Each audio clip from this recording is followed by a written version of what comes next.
país saqueado por la vieja política. Era el Ecuador hasta mediados de la primera década del 2000.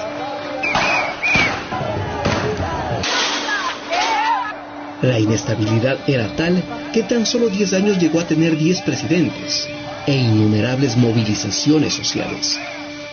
Se va Gutiérrez, se va Lucio Gutiérrez, señores.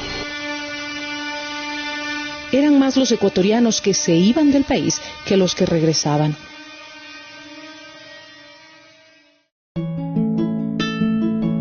Hasta que llegó un proyecto político progresista y la incertidumbre empezó a transformarse en certezas. La patria no está en venta, la patria vencerá las chequeras.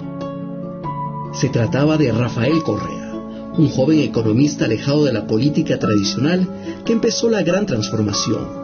Una nueva constitución aprobada por una impresionante mayoría en las urnas devolvió el poder al pueblo, que lo tuvo por 10 años seguidos, cuando el proyecto político de Correa ganaba elección tras elección. Esta es la confirmación de esa revolución ciudadana que ofrecimos al pueblo ecuatoriano en el 2006 y que este mismo pueblo nos ordenó en las urnas aquel histórico 26 de noviembre del mismo año. Con esto cumplimos el mandato, la orden que nos dieran el 26 de noviembre del 2006 de tener esta nueva constitución que siente las bases para un nuevo país. Fue así como, por primera vez, el ciudadano pudo tomar las riendas de su país y, a través del Consejo de Participación Ciudadana y Control Social, ser parte de la toma de decisiones. Las autoridades de control nunca más serían nombradas por políticos bajo su conveniencia. Lo reemplazaría un organismo independiente que reemplazaría a estos ciudadanos. El Estado dejaba de tener 3 funciones para pasar a tener 5, todas operando de manera independiente, ordenada y con sus respectivas atribuciones. El Consejo de Participación Ciudadana estaba encargado de la selección de 137 autoridades de las funciones electoral, judicial y de transparencia, consejeros electorales, jueces y autoridades de los órganos de control, todos designados mediante procesos transparentes de méritos y oposición. Juran ustedes que cumplirán fielmente las funciones otorgadas por la Constitución de la República del Ecuador y la ley en su calidad de vocales principales del Consejo de la Judicatura. Sí, juramos. Pero la destrucción llegó tras el triunfo de Lenín Moreno, que ganó la presidencia bajo el paraguas del movimiento político del expresidente Correa, pero no dudó en traicionar a sus electores. Moreno se entregó de lleno a la banca.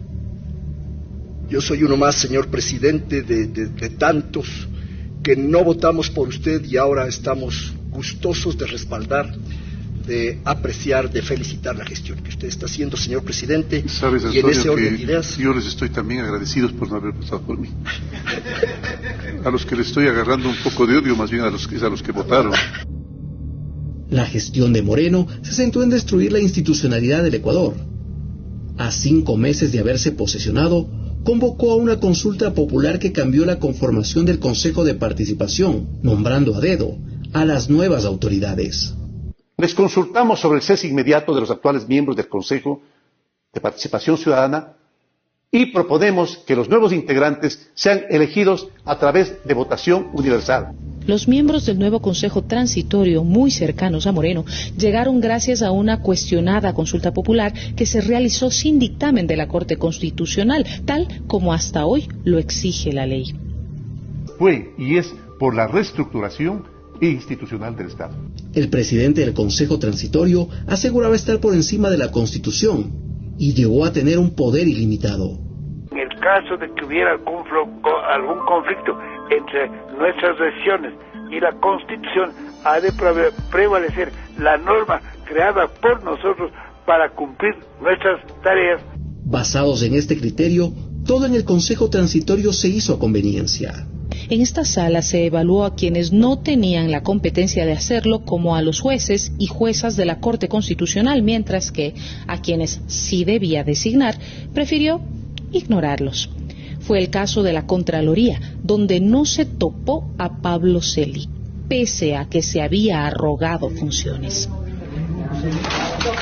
No me diga la 10 tipo de tonterías. No me puede.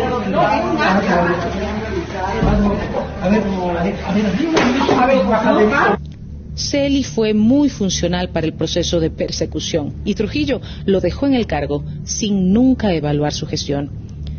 A quienes no los podían utilizar para su persecución eran tratados como enemigos.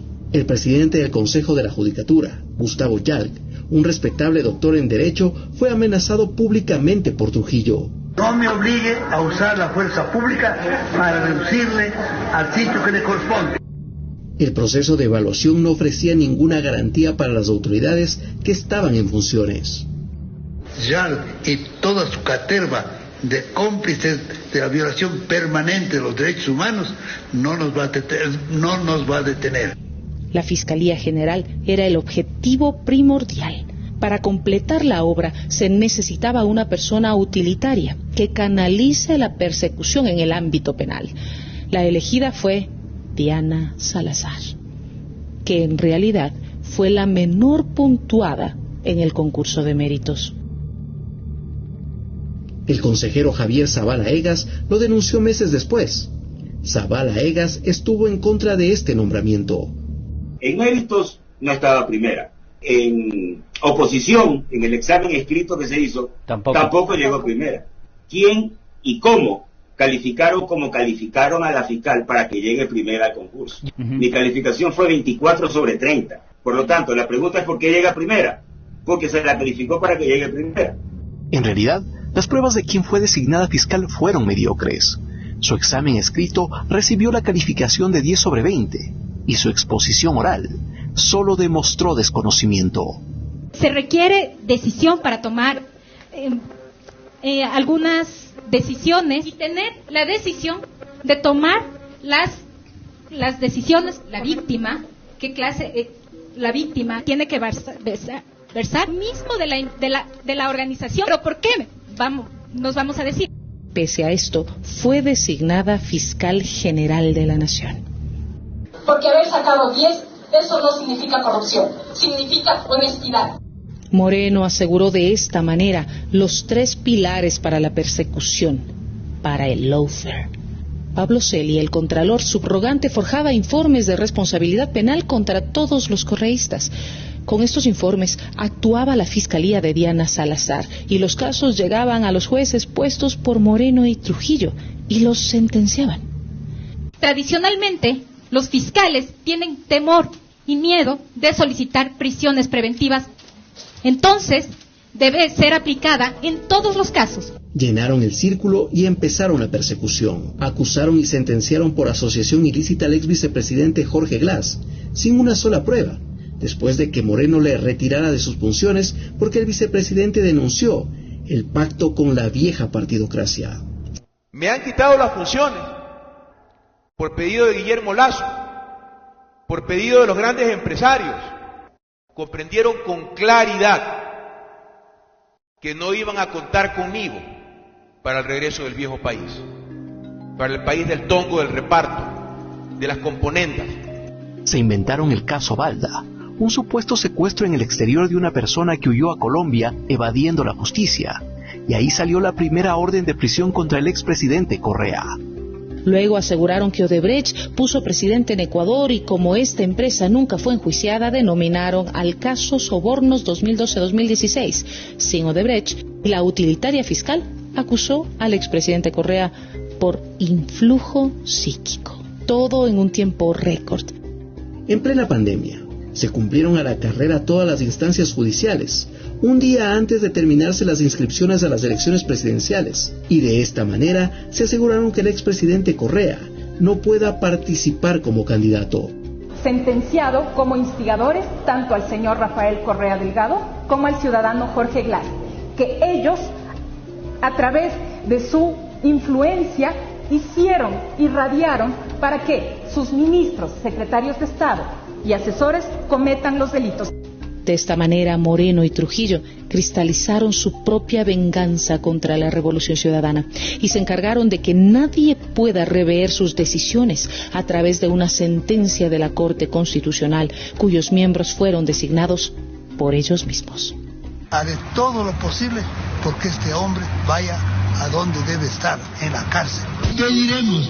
Que vayan a la cárcel desde el jefe de Estado y de todos los funcionarios que le acompañaron. Por eso fue que para llevar adelante enjuiciamientos penales a funcionarios del expresidente Rafael Correa, cambiaron al 70% de los jueces. Prohibición de salida del país a todos los funcionarios, ministros, secretarios de Estado y viceministros que participaron en régimen del gobierno de Rafael Correa.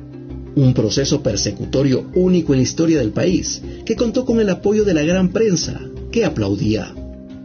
Los medios de comunicación en general tienen la idea de designarle a usted el hombre más brillante del año que estamos terminando. El gran empeño que usted ha puesto por favorecernos con decisiones históricas. El resultado de la descorreización está presente. Ecuador pasó de ser el segundo país más seguro de América Latina al más peligroso de todos, y donde en plenas elecciones se asesinó a un candidato presidencial para tratar de inculpar a la Revolución Ciudadana, impidiendo su triunfo en la primera vuelta electoral y asesinando a los 7 sicarios durante el balotaje, afectando su votación final. A todo esto se suma la nueva metida de mano en la justicia, con la destitución del legítimo presidente del Consejo de Participación Ciudadana elegido en las urnas, y tomándose además del Consejo de la Judicatura para impedir un independiente concurso de jueces. La fiscal nuevamente fue la funcionaria servil para todo este proceso. Quienes realizaron la persecución de correístas ahora pagan sus propios delitos, y algunos fueron enjuiciados por graves casos de corrupción. El contralor subrogante que forjaba informes contra correístas fue condenado a 13 años de prisión, por el sí recibir sobornos a cambio de la eliminación de glosas. Así lo reveló una investigación realizada por los Estados Unidos. El expresidente Moreno es enjuiciado por cohecho y otra serie de delitos contra la administración pública. La Fiscalía ya no lo pudo sostener más y lo acusó 5 años después de haber contado con todas las pruebas, la ruta del dinero y hasta la cuenta donde se depositaron los sobornos. El expresidente Guillermo Lasso no pudo terminar su mandato y adelantó las elecciones. Es acusado de corrupción y de mantener conexiones oscuras con la mafia internacional. El expresidente del Consejo Transitorio falleció y ninguna institución por él reformada volvió a ser como antes. Todo en Ecuador fue destruido.